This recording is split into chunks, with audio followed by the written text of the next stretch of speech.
Parliament ఎన్నికల్లో విధులు నిర్వహిస్తున్న ఉద్యోగుల కోసం ఎన్నికల సంఘం కల్పించిన పోస్టల్ బ్యాలెట్ సౌకర్యం వినియోగించుకునేందుకు గాను కేవలం 3 రోజుల సమయం మాత్రమే మిగిలి ఉందని జిల్లా కలెక్టర్ దాసరి హరిచంద్ర తెలిపారు. ఉద్యోగులందరూ పోస్టల్ బ్యాలెట్ సౌకర్యాన్ని సద్వినియోగం చేసుకోవాలని కోరారు. పార్లమెంట్ ఎన్నికల్లో భాగంగా ఎన్నికల విధులకు నియమించబడిన ఉద్యోగులకు పోస్టల్ బ్యాలెట్ సౌకర్యం కోసం నల్గొండ పార్లమెంట్ నియోజకవర్గ పరిధిలో 7 ఓటర్ ఫెసిలిటేషన్ కేంద్రాలను ఏర్పాటు చేయడం జరిగిందని ఆమె తెలిపారు. ఈ నెల 3 నుండి ప్రారంభమైన ఈ ఓటర్ ఫెసిలిటేషన్ కేంద్రాలు ఈ నెల 8 వరకు కొనసాగుతాయని తెలిపారు.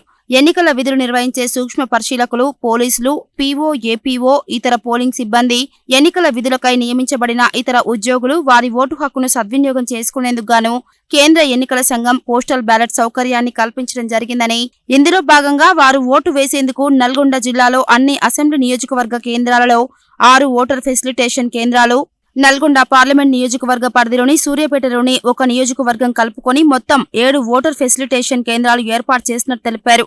దేవరకొండలో ఎంకేఆర్ గవర్నమెంట్ డిగ్రీ కళాశాల, నిడమనూరులో తెలంగాణ మోడల్ స్కూల్, మిర్యాలగూడలో కేఎన్ఎం గవర్నమెంట్ డిగ్రీ కాలేజ్, నల్గొండలో Komatireddy Prateek Reddy memorial government junior college, చెండూరులో జెడ్పీహెచ్ఎస్, నక్రికల్లో Telangana social welfare girls residential పాఠశాల, ఎస్వి ఇంజనీరింగ్ కాలేజ్ సూర్యాపేటలో నల్గొండ పార్లమెంట్ నియోజకవర్గ ఓటర్ ఫెసిలిటేషన్ కేంద్రాలు ఏర్పాటు చేయడం జరిగిందని ఆమె వెల్లడించారు. ఉద్యోగులు వారికి కేటాయించిన ఓటర్ ఫెసిలిటేషన్ కేంద్రానికి వచ్చి ఓటు వేసి సద్వినియోగం చేసుకోవాలని ఆమె కోరారు.